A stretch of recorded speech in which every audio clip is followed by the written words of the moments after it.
1 Corinthians chapter 15 verse 1 to 8। अब ध्यान से सुनिए। अब है भाइयों, मैं तुम्हें वही खुशखबरी जताए देता हूं जो पहले दे चुका हूं, जिसे तुमने कबूल भी कर लिया था और जिस पर कायम भी हो। नेक्स्ट। उसके वसीले से तुमको निजात मिलती है, उसी के वसीले से तुमको निजात मिलती है, बशर्तिया वो खुशखबरी जो तुम्हें दी थी याद रखते हो, वरना तुम्हारा ईमान लाना बेफायदा होगा। पीछे जाए खास बात। बशर्तिया वो खुशखबरी जो तुम्हें दी गई थी, अगर तुम उसकी निजात को याद रखते हो, उस गॉस्पेल के मैसेज को, उस अंजील के कलाम को याद रखते हो, तो खुदा की निजात आपकी जिंदगी में। अगर नहीं याद रखते हो तो आपका ईमान लाना बेफायदा है। नेक्स्ट।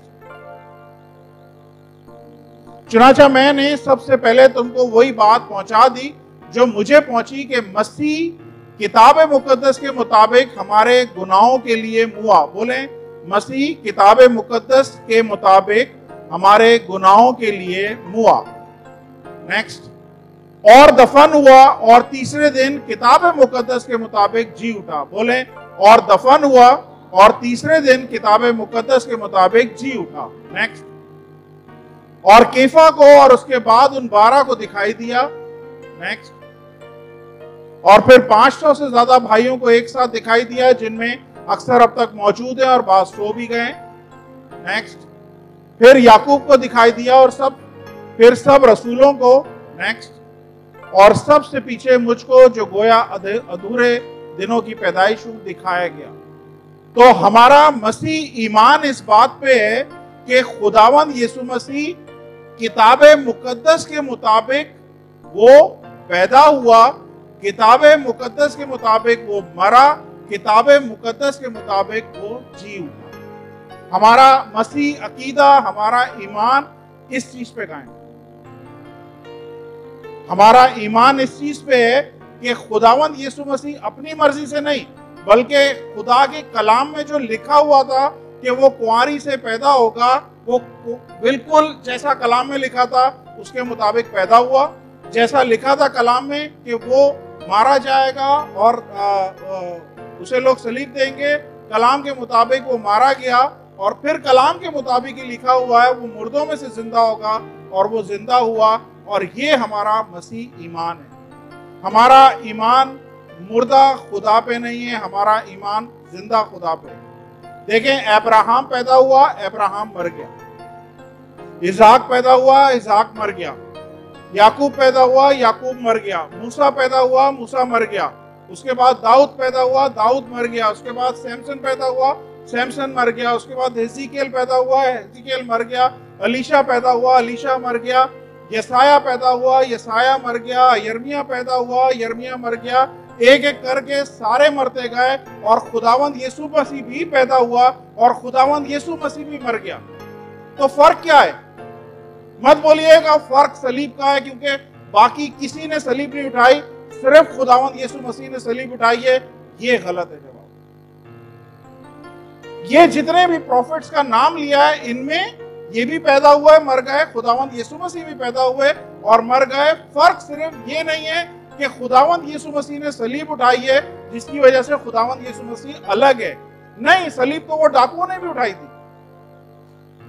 सलीब तो वो डाकुओं ने भी उठाई थी। सलीब तो पतरस को भी दी गई, उल्टी करके सलीब दी गई है। सलीब तो उस जमाने में सारे मुल्जिम और मुजरिमों को सलीब दी जाती थी। तो हर कोई को हम नहीं बोल सकते हमारा मसीहा है, हर कोई को हम नहीं बोल सकते कि हमारा सेवियर है। तो सलीब डिफरेंस नहीं है, डिफरेंस सिर्फ एक है, और वो क्या है? मुर्दों में से जी उठना is a difference. Resurrection is the difference. ये जितने नबी पैदा हुए, जितने नबी मर गए, ये सब एक दफा पैदा हुए, एक दफा मर गए। खुदावंद यीशु मसीह भी पैदा हुए, खुदावंद यीशु मसीह भी मर गए। लेकिन जो चीज खुदावंद यीशु मसीह को सबसे मुख्तलिफ करती है वो रेजरेक्शन है, वो उसका मुर्दों में से जी उठना है, जो कि कहीं और किसी और नबी के साथ नहीं है। इस दुनिया में बहुत सारे मज़ाहिब हैं, इस दुनिया में बहुत सारे वली, अवतार, प्रॉफिट दूसरे मजहबों के भी आए। हर कोई पैदा हुआ, हर कोई मर गया। सिर्फ एक खुदावंद यीशु मसीह ऐसा है जो मुर्दों में से जिंदा हुआ है, जिसके बारे में आज तक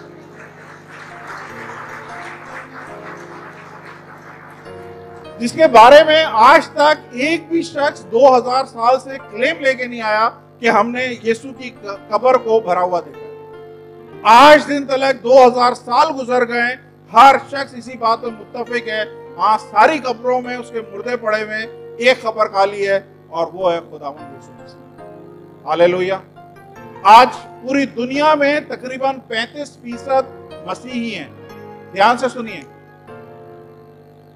आज पूरी दुनिया में 35% मसीह हैं। 35% मसीह, 35% का मतलब है 2.5 बिलियन मसीही हैं। ये मसीह एक भी नहीं होता, एक मसीह हो ही नहीं सकता था अगर उस टाइम पे जब खुदावंद यीशु मसीह को उन्होंने सलीब दी, उसके बाद उसकी लाश को जब कब्र में डाला तो उसके बाहर उन्होंने गार्ड भी खड़े किए, पत्थर भी लगा दिया, सब कुछ लगा दिया। मैं कहता हूं आज एक मसीह भी नहीं होता अगर उस टाइम पे रोमन हुकूमत या यहूदी उस कब्र में यीशु की लाश दिखा देते। समझ आई?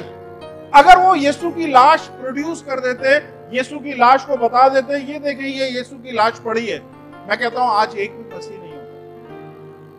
लाश क्यों नहीं मिली? क्योंकि वहां पे थी नहीं। क्यों नहीं थी? क्योंकि वो जिंदा हो गया था, इसलिए वहां पे नहीं थी, इसलिए उसकी कब्र खाली है। और यही ईमान हमारा सदियों से होता हुआ, रोल होता हुआ, ये आज हम तक आया है, हमारे बाप दादा से, हमारे पास्टरों से होता हुआ आज हम तक आया है। और 35% मसीह इस दुनिया में इस बात पे ईमान रखते हैं, हाँ यीशु मसीह मुर्दों में से जिंदा हुआ। हालेलुया। समझ आ रही है आप लोगों को? अब ध्यान से सुनिए, आप सबको शायद कुछ को नहीं पता हो, ये बताता हूं। जब इस्राएली कौम को मिस्र से निकाला गया था तो खुदा ने 10 आफतें भेजी थी। कितनी आफतें थी? 10 आफतें थी और 10 की 10 मौत थी। यानी मौत के डिफरेंट रूप थे जो खुदा ने मिस्रियों पे भेजे थे और उनसे वो भुगतते हुए, उनकी आफतों को सहते हुए फाइनली आखिरी आफत पे उन्होंने बोला इस्राएली कौम जा सकती है। लेकिन जब यीशु मसीह मर रहे थे, यीशु मसीह को सलीब दी जा रही थी, तो पहले खुदा की तरफ से 10 आफतें आई थी, 10 मौत आई थी, 10 प्लेग जिसे इंग्लिश में कहते हैं, 10 प्लेग्स आए थे। इसी तरह जब यीशु मसीह की डेथ हो रही थी या यीशु मसीह को सलीब दी जा रही थी तो शैतान ने भी 10 मौत खुदावंद यीशु मसीह की तरफ भेजी। 10 आफतें, 10 मौत खुदावंद यीशु मसीह की तरफ भेजी हैं और उनमें से कोई नहीं निकल सकता। 100% वो मौत है।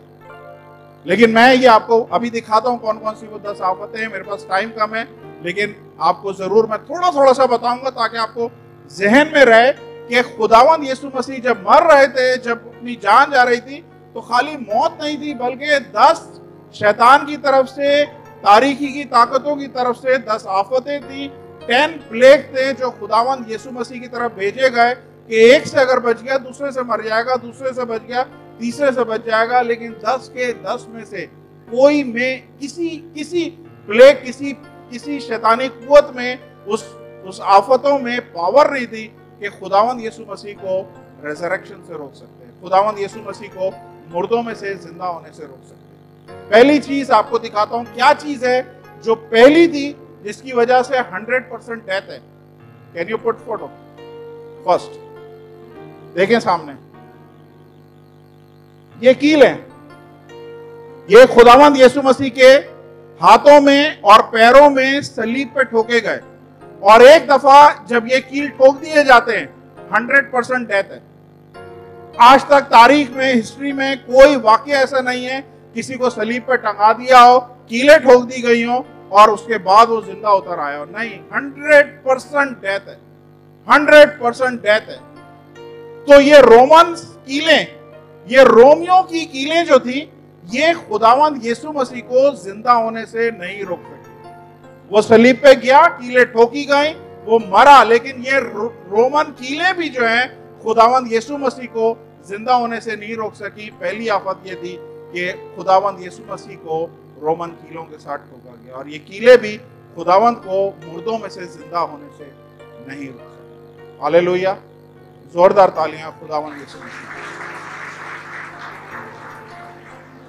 जब खुदावंद यीशु मसीह अपनी रेजरेक्टेड बॉडी के साथ थे, अपने जलाली बदन के साथ मुर्दों में से जिंदा हुए, उनके जिस्म में कोई कमजोरी नहीं थी, कोई चीज की कमी नहीं थी, हर एक चीज परफेक्ट। वो लोग शागिर्द एक कमरे में इबादत कर रहे थे, दरवाजे खिड़कियां सब बंद थी, और खुदावंद यीशु मसीह वहां पे आ गए। और जब खुदावंद यीशु मसीह वहां पे आ गए, उन्होंने अपने आप को दिखाया और उन्होंने देखा कि बिल्कुल फ्रेश है, हर कहीं जख्म का कोई निशान नहीं है, लेकिन ये जो कीलों के सुराख थे ये उनकी बॉडी पे थे। ये कीलों के निशान नहीं थे, बल्कि होल थे, सुराख थे, क्योंकि खुदावंद यीशु मसीह ने एक शागिर्द को बोला तो अपनी उंगलियां इसमें डाल। हालेलुया। तो ये जब कील लग जाते हैं 100% डेथ है, लेकिन ये कील भी खुदावंद यीशु मसीह को नहीं रोक सकते। हालेलुया। ये पहली आफत थी जो शैतान की तरफ से थी। दूसरी दिखाइए, सलीब, जिसको भी हिस्ट्री में इस पे लटका दिया गया, 100% डेथ है। कोई नहीं है जो इस सलीब पे से जिंदा होता रहा है। हर एक शख्स, ये रोमियो की वो सजा थी, ये रोमन्स की वो पनिशमेंट थी जिससे कोई बच नहीं सकता। सबसे ज्यादा तकलीफ दे, सबसे ज्यादा पेनफुल डेथ होती है जब सलीब पे दी जाती है, क्योंकि इस डेथ के बाद उनकी टांगे भी तोड़ दी जाती हैं। अब आप समझ ले, एक शख्स 3 कीलों पे ठुका हुआ है। सुने, एक शख्स 3 कीलों पे ठुका हुआ है, और जब उसकी टांगे तोड़ दी जाती हैं तो सारा बदन लटक जाता है। समझ रहे हैं आप? लेकिन बाइबल बताती है खुदावंद यीशु मसीह की टांगे नहीं तोड़ी गई, क्योंकि जब वो टांगे तोड़ने के लिए आए, आप देखिए कितना कंट्रोल था। खुदावंद यीशु मसीह बीच में थे, सिपाही तो डाकू जो थे, एक दाएं था एक बाएं था, और सिपाही आए, पहले राइट साइड के डाकुओं की टांगे तोड़ी, उसके बाद सेकंड उसे जाना था खुदावंद यीशु मसीह की टांगे तोड़ने के लिए, लेकिन खुदा का रूह उसको दूसरे वाले सिपाही के पास ले गया, कहा नहीं पहले उसको नहीं, इधर तोड़ो। उसने इसकी तोड़ी, और जब उसके बाद खुदावंद यीशु मसीह के तोड़ने के लिए आया, पता चला खुदावंद यीशु मसीह की डेथ हो गई। उसकी टांगे नहीं तोड़ी गई, क्योंकि किताबे मुकद्दस में लिखा हुआ है उसकी एक भी हड्डी तोड़ी नहीं जाएगी। हर एक चीज 100% जो किताबे मुकद्दस में लिखी हुई है वो 100% यीशु मसीह ने पूरी की। एक शख्स 3 कीलों पे ठुका हुआ है। पीछे वाले मेरी तरफ ध्यान से सुने। एक शख्स 3 कीलों पे लटका हुआ है, कितना कमजोर नजर आ रहा है बताइए? कोई सोच सकते हैं? बिल्कुल वीक है, बिल्कुल वीक है, कोई जान नहीं है जिस्म में, बिल्कुल वीक है, खून सारा निकल चुका है, सारी सब कुछ उसका उधेड़ दिया गया है। 3 कीलों पे एक शख्स ठुका हुआ है, लटका हुआ है, लेकिन उसमें पावर इतनी है कि अपने साथ वाले को बोलता है कि तू आज ही मेरे साथ फिरदौस में होगा। मुझे ये बताइए, एक शख्स जो 3 कीलों पे लटका हुआ है, उसमें ये पावर है कि वो अपने साथ वाले को फिरदौस में ले जा सकता है। तो आज जब मसीह खुदा के दाहिने हाथ की तरफ बैठा हुआ है, उसमें कितनी पावर होगी, कितना वो बचा सकता है। इसीलिए खुदावंद यीशु मसीह ने बोला है अपनी सलीब उठाओ और मेरे पीछे चलो। ये वाली सलीब नहीं, मैं आप शॉर्ट कर रहा हूं। तीसरा दिखाइए, तीसरी क्या चीज थी? ये रोमन सील। ये खुदावंद यीशु मसीह के कब्र के आगे एक पत्थर डाल दिया गया और पत्थर पे रोमन सील लगा दी गई। रोमन सील उस जमाने की रोमियो की सबसे बड़ी हुकूमत थी। दुनिया अब से जब से बनी है, रोमन हुकूमत एक सुपर पावर एक टाइम पे रही है, पूरी दुनिया पे राज किया है, और उनकी ये एक निशानी थी, अगर किसी ने ये सील तोड़ी बाहर से या अंदर से, वो मौत का हकदार है। ये सील भी आपके और मेरे यीशु को रोक नहीं सकती। हालेलुया। इसको बाहर से तोड़ने वाला कोई नहीं था, अंदर से एक पढ़िए हराम। हालेलुया।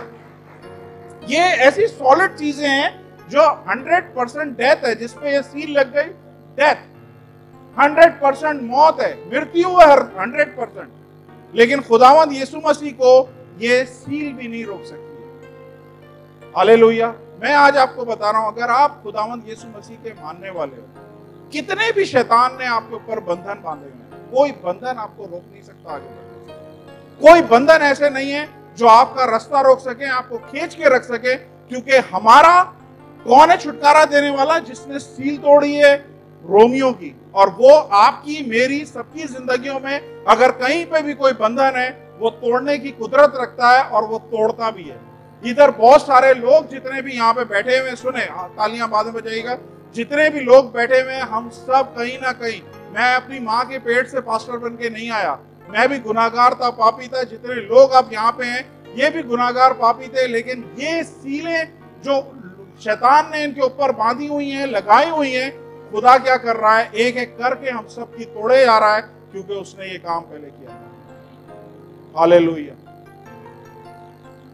Praise the Lord. चौथी दिखाएं, पत्थर। ये बड़ा पत्थर कोई इसका वेट टन्स के हिसाब से था। ये पत्थर जब किसी की कब्र पे सामने आ जाता है 100% कोई इसमें से बाहर नहीं निकल सकता। 100% कोई इसमें से बाहर नहीं निकल सकता। बाइबल बताती है कि ये पत्थर भी खुदावंद यीशु मसीह को जी उठने से नहीं रोक सकता। हालेलुया। आप देख रहे हैं ये शैतान के काम है, ये दुश्मन के काम है, इब्लीस की ताकतों के काम है कि किस तरह से उसने पूरा इंतजाम किया है। इससे बचा तो इसमें फंसेगा, इससे बचा तो इसमें फंसेगा, इससे बचा तो इसमें फंसेगा। 10 आफतें उसने खुदावंद यीशु मसीह के ऊपर भेजी और एक एक करके कोई एक में पावर नहीं थी जो खुदावंद यीशु मसीह को मुर्दों में से जी उठने से रोक सकती। हालेलुया, जोरदार तालियां अपने खुदावंद यीशु मसीह के लिए। नेक्स्ट, रोमन सोल्जर, ये वहां पे तैनात कर दिए गए थे, यहाँ पे असाइन कर दिए गए थे कि इस जगह से किसी ने नहीं हिलना है, किसी को अंदर आने नहीं देना, किसी को बाहर जाने नहीं देना। और बाइबल बताती है, अगर आप उस टाइम का हवाला पढ़े तो बाइबल बताती है कि खुदावंद ये जब उस टाइम पे खुदावंद यीशु मसीह में वो क्या कहते हैं, रेजरेक्शन पावर को क्या कहते हैं उर्दू में,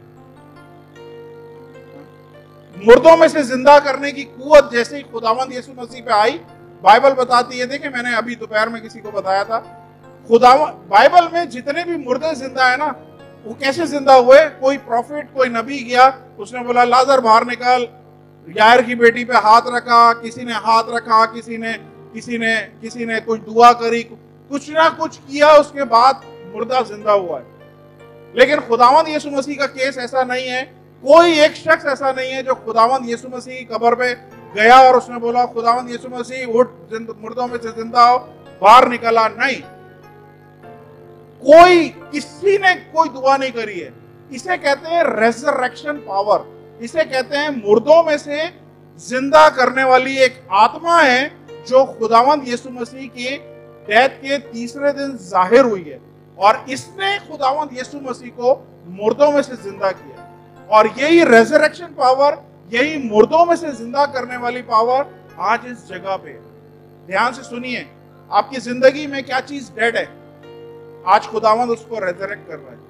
क्या चीज आपकी जिंदगी में, कौन सा जिस्म का हिस्सा है जो डेड हो गया है, जो काम नहीं कर रहा है, खुदा कह रहा है आज रेजरेक्शन पावर इस जगह पे है। और जिस रेजरेक्शन पावर ने खुदावंद यीशु मसीह को मुर्दों में से जिंदा किया था, क्या उसमें इतनी कम ताकत है कि आपके ऑर्गन्स को, आपके जिस्म के आज़ा को, आपके रिलेशनशिप जो मर गए, आपके कारोबार जो डूब गए, मर गए, उनको जिंदा नहीं कर सकता? बिल्कुल कर सकता है। आज इस रेजरेक्शन पावर, ये खास दिन है साल में एक दफा हम उसकी जी उठने का जिक्र करते हैं, तो हम भूल नहीं सकते कि रेजरेक्शन पावर का हम जिक्र ना करें। ये रेजरेक्शन पावर जिस टाइम पे वहां पे थी, उसी टाइम पे उसी पावर से अभी भी है। आप अपनी जिंदगियों के लिए इस रेजरेक्शन पावर को क्लेम करें। कौन सा बॉडी पार्ट है आपका जो आपको लगता है डेड हो गया?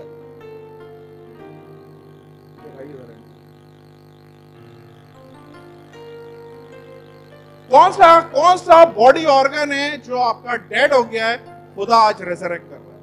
कौन सा रिलेशन है आपका, हो सकता है अपने माँ के साथ, हो सकता है अपने भाइयों के साथ, हो सकता है अपने हस्बैंड, शौहर, बीवी के साथ, कहीं भी कोई ऐसा रिलेशन जो आज नजर आ रहा है डेड हो गया है, खुदा कह रहा है आज ये रेजरेक्शन पावर के सबब से वो दोबारा से जी उठेगा।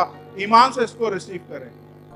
हालेलुया। ये रेजरेक्शन पावर इस जगह पे जाहिर हुई, और बाइबल बताती है ये जितने भी सिपाही थे, इनके चेहरे सफेद हो गए, जैसे मौत को देख के इनके चेहरे सफेद होते हैं, और ये सब बेहोश हो गए। कौन है जो खुदावंद यीशु मसीह को मुर्दों में से जी उठने से रोक सकता है? कोई पावर नहीं है, कोई शैतान की पावर नहीं है जो उसको रोक सके। ये मेरा और आपका यीशु मसीह है, इसीलिए इसको अलग मैं रखता हूं, क्योंकि ये और दूसरे आप एक जैसा नहीं मिला सकते। इसको आप और नबियों के साथ नहीं कंपेयर कर सकते। हालेलुया। नेक्स्ट, कफन के कपड़े। एक दफा जिस पे चढ़ जाए, उतरते हैं कभी? मेरे ख्याल है हम में से कोई भी एक ऐसा शख्स नहीं है जो इन कपड़ों में इंटरेस्टेड होगा। कोई आपको बोले जी जॉर्जेट आई है कफन के कपड़ों की लेनी है आपने, कोई लॉन आई है कफन के कपड़ों की लेनी है आपने, कोई फला बोस की कपड़ा आया है वो लेना है कफन का, कोई भी नहीं इंटरेस्टेड है। ये एक ऐसी मनुष्य चीज है जिसमें जो शख्स लिपेट दिया गया वो कपड़े 100% मौत का सबब बनते हैं, क्योंकि मुर्दा शख्स को पहनाए जाते हैं और इसमें से कोई नहीं निकल सकता। बाइबल बताती है ये कपड़े भी खुदावंद यीशु मसीह को रोक नहीं सकते। हालेलुया। बाइबल में लिखा है ये कपड़े ऐसे पड़े हुए थे और खुदावंद यीशु मसीह का जो रुमाल था खुदावंद यीशु मसीह ने तय करके रखा हुआ था, तय करके वो रखा हुआ था। और यहूदी जो कस्टम है, यहूदी जो रिवाज है, उसमें क्या होता है, जब मालिक खाना खा रहा होता है, सुनिए, जब मालिक खाना खा रहा होता है तो उसका नौकर दूर खड़ा हुआ उसको खाना खाते हुए देख रहा होता है, और जब वो खाना खत्म कर चुका होता है तो अपने हाथ पोंछता है और कपड़ा मचोड़ के एक जगह पे फेंक देता है, जिसका मतलब ये है कि मालिक ने खाना खत्म कर दिया। तो वो क्या आता है, नौकर आता है और वो बर्तन वगैरह उठा के ले जाता है। लेकिन अगर नौकर ने देखा कि मालिक ने हाथ पोंछा हुआ है लेकिन नैपकिन जो है, जो कपड़ा है, वो उसने तय करके रखा हुआ है, इसका मतलब क्या है, इसका मतलब ये है मैंने खत्म नहीं किया, मैं दोबारा आ रहा हूं। और खुदावंद यीशु मसीह ने ये नैपकिन यहाँ पे मोड़ के इसलिए रखा है कि आप सबको बता दे कि he is coming back, he is coming back. वो दोबारा आ रहा है, वो दोबारा आ रहा है, वो दोबारा आ रहा है हम सबको लेने के लिए। आप में से जो पहली दफा आए हैं ईस्टर के दिन, उनको भी लेने के लिए आया। आपके लिए भी खुदा का प्लान है कि आप लोग खुदा के साथ जुड़े, बॉडी ऑफ क्राइस्ट चर्च का हिस्सा बने, क्योंकि खुदा आपको यहाँ छोड़ना नहीं चाहता, खुदा आपको लेके जाना चाहता है। नेक्स्ट, जल्दी से, मेरे पास टाइम कम है। इसे कहते हैं कब्र जी।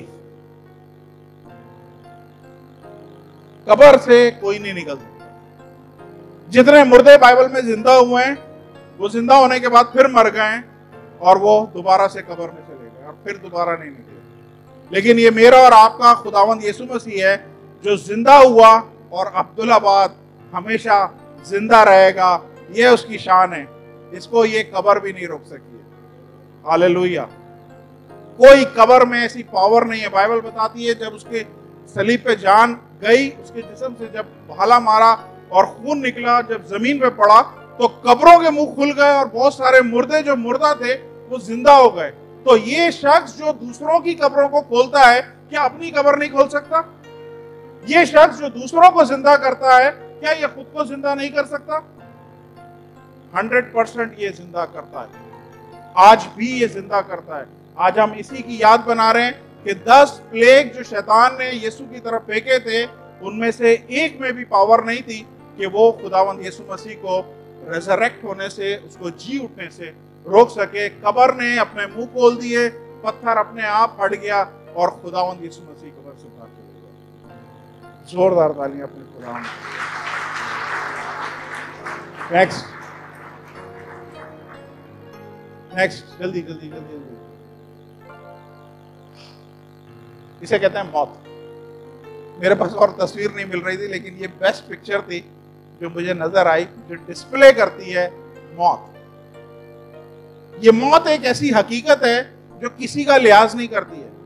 आपकी उम्र 120 साल है, 80 साल है, 60 साल है, आप 50 साल के हैं, आप 25 साल के, आप 15 साल के, आप 1 साल के, आप पेट के अंदर है। ये मौत किसी का लिहाज नहीं करती, घुस के मारती है। कौन सी एज है आपकी, कितनी एज है, इसके पास कोई लिहाज नहीं है, किसी का कोई रिस्पेक्ट नहीं है। आप पोप हैं, प्रॉफिट हैं, पास्टर हैं, आप किसी कंपनी के सीईओ हैं, आप किसी मुल्क के बादशाह हैं, आप कोई से भी रुतबे पे, मौत किसी का लिहाज नहीं करती। उस जगह पे जाके चाहे कोई सी भी उसका ओहदा हो, चाहे कोई सा भी उसका स्टेटस हो, मौत के पास जब वो बंदा टारगेट पे आ गया, मजाल है कि कोई उसमें से निकल सकता। Hallelujah, praise the Lord. कोई मर्द औरत, कोई किसी चीज का ये मौत लिहाज नहीं करता। हालेलुया। बाइबल बताती है कि ये मौत, बाइबल देखें, सुने, बहुत बहुत बहुत इसमें आपको चीजें नजर आएंगी। ये मौत एक, समझ लें, ऐसी चीज है जो भी आता है ना, जो भी मरता है, खा लेती है। ये बाइबल बताती है जब खुदावंद यीशु मसीह मर रहे थे, ये मौत ने मुंह खोला और अपने मुर्दे उगलने शुरू किए। जो मर गए थे वो जिंदा होना शुरू हुए। आखिर में जब खुदावंद यीशु मसीह आएंगे, बाइबल बताती है कि जितने भी मुर्दे कब्रों में हैं, ये कब्रों के मुंह खुलेंगे, मौत अपना मुंह खोलेगी और अपने मुर्दे उगलना शुरू कर देगी, और वो सब यीशु के इस्तकबाल के लिए खड़े होंगे। तो वो शख्स जिसके इस्तकबाल के लिए मुर्दे उस मौत मुंह खोल के मौत के मुंह में से निकलेंगे, क्या वो खुद मौत उसको रोक सकती है? मजाल नहीं है मौत की जो उसको रोक सकती है। हालेलुया। ये मौत पे, कब्र पे फतह पाया हुआ मेरा खुदावंद यीशु मसीह है। जोरदार तालियां खुदावंद। नेक्स्ट, ये एक और चीज है, इसे कहते हैं, इंग्लिश में कहते हैं, याद रखें, नोट डाउन कर लें, इसे इंग्लिश में कहते हैं शियोल, और उर्दू में कहते हैं आलम अरवा, और हिंदी में मुझे नहीं पता। Sister ji, can you guide me? No, that's purgatory, ऐसा कुछ, पेगेटरी। ओके, वो भी इंग्लिश ही है। हिंदी में क्या है? ओके, तो ये एक ऐसी जगह है, जहां पे कोई चला जाए, यानी मौत के बाद जो है ना, हमारी जो रूह है वो इस जगह जाती है, और इस जगह जो चला जाए वो कभी वापस नहीं आता। ये 100% सर्टिफाइड मौत है कि ये बंदा गया, अब ये वापसी आने का नहीं। बाइबल बताती है, अगर इफ्सियों का खत पढ़ें और इफ्सियों के 4 बाब में देखें या 3 बाब में लिखा हुआ है, खुदावंद यीशु मसीह, जिस वक्त खुदावंद यीशु मसीह ने सलीब पे जान दी, तो खुदावंद यीशु मसीह की आत्मा जमीन के नीचे वाले हिस्से में गई है। वो ये जगह, ये नीचे वाले हिस्से में क्यों गई है खुदावंद यीशु मसीह की आत्मा? कभी आपने सोचा है? देखिए, खुदा के पास जाने का सिर्फ एक ही वसीला है, there is no other way. खुदावंद यीशु मसीह ने बोला कोई और रास्ता है नहीं, मैं हूं बाप के पास जाने का रास्ता। खुदा के पास जाने का सिर्फ एक ही रास्ता है, और वो रास्ता क्या है? यीशु मसीह के लहू से आपके गुनाह साफ किए जाएं। कोई और दुनिया में ऐसा लहू नहीं है, कोई दुनिया में ऐसा साबुन नहीं है, कोई डिटर्जेंट नहीं है जो आपके गुनाहों को साफ कर सके। सिर्फ खुदावंद यीशु मसीह का लहू है जो वो गुनाहों को साफ करके निकाल सकता है। तो खुदावंद यीशु मसीह को क्या जरूरत पड़ी कि ये इस जगह पे गए? इसलिए जरूरत पड़ी कि जो पुराने अहदनामे के प्रॉफिट मरे हैं, जो पुराने अहदनामे के नबी मरे हैं, वो सबको खुदा ने नीचे रखा हुआ था। उसे कहते हैं फिरदौस। याद रखें, सुन लें, फिरदौस नीचे थी और हेवन आसमानों पे। हेवन वो जगह है जहां पे खुदा होता है। फिरदौस बिल्कुल हेवन की तरह है, इसे पैराडाइज कहते हैं। Paradise is just like heaven, लेकिन पैराडाइज में क्या है? खुदा मौजूद नहीं है, सिर्फ ये डिफरेंस है। तो खुदा ने एक अरेंजमेंट किया हुआ था कि जितने भी पुराने अहदनामे के प्रॉफिट मरेंगे वो वहां पे अच्छी जगह में रहेंगे। तभी वो जब लाजर मरा है, तो लाजर मरने के बाद जब वो नीचे गया है तो उसने देखा लाजर को अब्राहम की गोद में, और अमीर आदमी तकलीफों में था। ये इसी जगह गए हुए थे। खुदावंद यीशु मसीह मरने के बाद नीचे क्यों गए? क्योंकि वो जितने ओल्ड टेस्टामेंट के प्रॉफिट थे जिनको रोका हुआ था खुदा ने, इसलिए कि खुदा के पास जाने के लिए यीशु के खून से उनको साफ होना जरूरी है। इसलिए एक एक करके खुदावंद यीशु मसीह ने उन्हें बुलाया, बोला अब्राहम इधर आओ, तुमने जितने भी अच्छे काम किए, जितने भी ईमानदारों के बाप हो, जितने भी ईमान के बानी हो, जो कुछ भी हो, तुम्हें मेरे लहू से साफ होने की जरूरत है, फिर ही उसके बाद ऊपर जा सकते हो। दाऊद तू भी आ, एलीशा तू भी आ, और जितने भी प्रॉफिट थे सबको बाइबल बताती है और वो कैदी रूहों को अपने साथ आसमान पे ले गया। समझ आ रही है? तो इस जगह जो जाता है ना, कोई वापस नहीं आता, लेकिन बाइबल बोलती है कि ये भी जगह खुदावंद यीशु मसीह को रोक नहीं सकी जीतने से। नेक्स्ट, खत्म हो गया नहीं? टेबल। और कोई इससे ज्यादा बुरी तस्वीर मुझे नहीं नजर आई। ये है शैतान। ऐसा नहीं है, शैतान ध्यान में रखे, शैतान इंतहाई हसीन है। ये तो मैंने तस्वीर दिखा दी आप लोगों को, लेकिन आप लोगों की नॉलेज के लिए बता रहा हूं, वो इंतहाई हसीन है। इसीलिए हर शैतानी चीज आपको हसीन नजर आती है, आपकी आंखें उधर ही अट्रैक्ट करती हैं, आपका दिल उस तरफ खींचता है, क्योंकि हर एक ऐसी चीज जो शैतानी है वो इंतहाई खूबसूरत है। तो शैतान यहां पे इसलिए दिखाया है कि एक दफा शैतान के कंट्रोल में कोई आ जाए, उससे कोई निकल नहीं सकता। बाइबल बताती है ये शैतान भी खुदावंद यीशु मसीह को जीतने देता। हालेलुया। जब खुदावंद यीशु मसीह को सलीब मिली, उसने बोला इट इज फिनिश, मैं तमाम हुआ, और जान दे दी। ये समझे शैतान और शैतान के सारे कि अब फाइनल हो गया, अब हम जीत गए। लेकिन उसे नहीं पता था 3 दिन के बाद ये शख्स जो है ना जिंदा होगा, और जिंदा हो के बाइबल में बताया है कि उसने शैतान के पास गया है और उसने वो सारी कुंजियां जो शैतान के पास थी उसने मांगी उससे बोला इख्तियार वापस कर, जितना इख्तियार तूने लिया था वापस कर, ये कुंजियां भी मुझे वापस कर।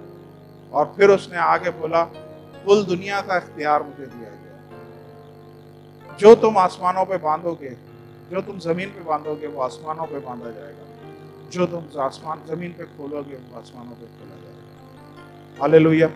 ये इख्तियार उसने शैतान से छीना और मुझे और आपको दिया, ताकि हम उसकी साथ रिफाकत कर सकें और इस जगह उसके इस बड़े काम को हम मना सकें। मैं खत्म कर रहा हूँ 2 मिनट में। मैं सिर्फ आपको बताना चाह रहा हूँ ये रेजरेक्शन पावर ये आज भी काम कर रही है, ये लोगों को ट्रांसफॉर्म कर रही है, लोगों को चेंज कर रही है, तब्दील कर रही है। गुनाहगार जो हैं वो वफादार बन रहे हैं, जितने सिनर्स हैं वो सेंट बन रहे हैं, जितने लोग अपने आप को खोटा सिक्का समझते थे खुदावंद की हजूरी में वो बढ़ रहे हैं, उनमें फल फ्रूट लग रहे हैं, वो दुनिया के लिए बरकत का सबब बन रहे हैं। और ये कुछ और कोई नहीं कर रहा, ये वो रेजरेक्शन पावर है जो आज 2000 साल के बाद भी लोगों में उसी तरह काम कर रही है, 100% उसी पावर से काम कर रही है और लोगों को तब्दील कर रही है। आप में से बहुत सारे लोग हैं जो तब्दील हुए, मैं सब, हम सब जितने यहाँ पे जमा है हम सब तब्दील हुए हैं, और तब्दील करने वाला कोई नहीं है। रेजरेक्शन पावर है जिसको हम कहते हैं खुदा का पावर। हालेलुया। अपने कदमों पे खड़े हो जाएं, और अगर इस खुदा पे फख्र करते हैं तो जोरदार तालियां खुदावंद यीशु मसीह के लिए बजाएं।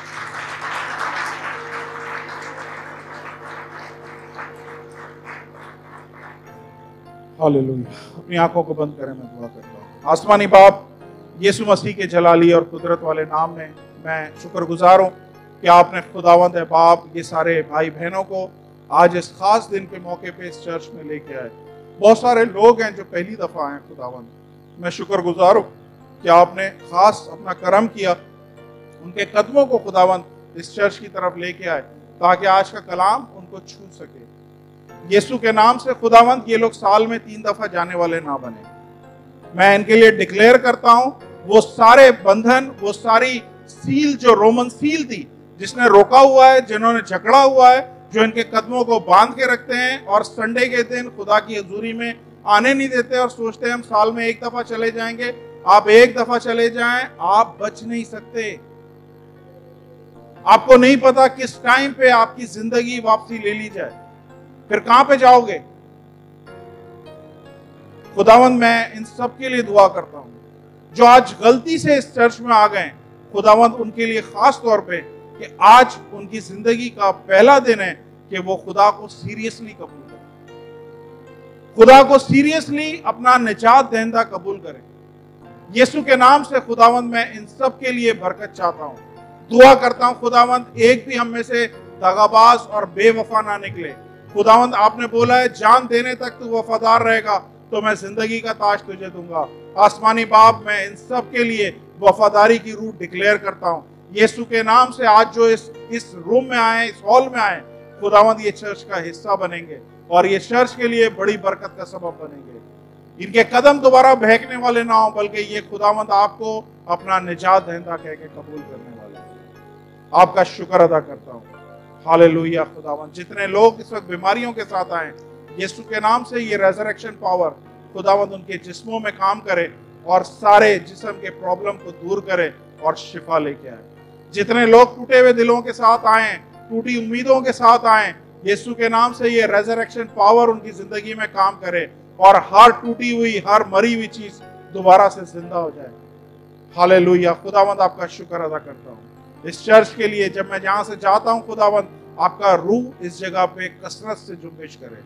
1 महीने के बाद जब मैं आऊं खुदावंद, मैं इधर कमी ना देखूं, बल्कि मैं इधर और इजाफा देखूं। खुदावंद, ये हॉल पीछे तक भरा हुआ, यीशु के नाम से आप खुदावंद इधर काम करिएगा। इंसानी इख्तियार, इंसानी अक्लें, इंसानी खुदावंद टैलेंट किसी काम का नहीं है। आप हो जिस तरह आज आप लोगों को उभार के यहाँ लेके आए हो, इसी तरह खुदावंद आने वाले दिनों में आप लेके आइएगा। आपका शुक्र करता हूँ, यीशु मसीह के नाम से मांगता हूँ, आमीन आमीन आमीन। तशरीफ रखिए।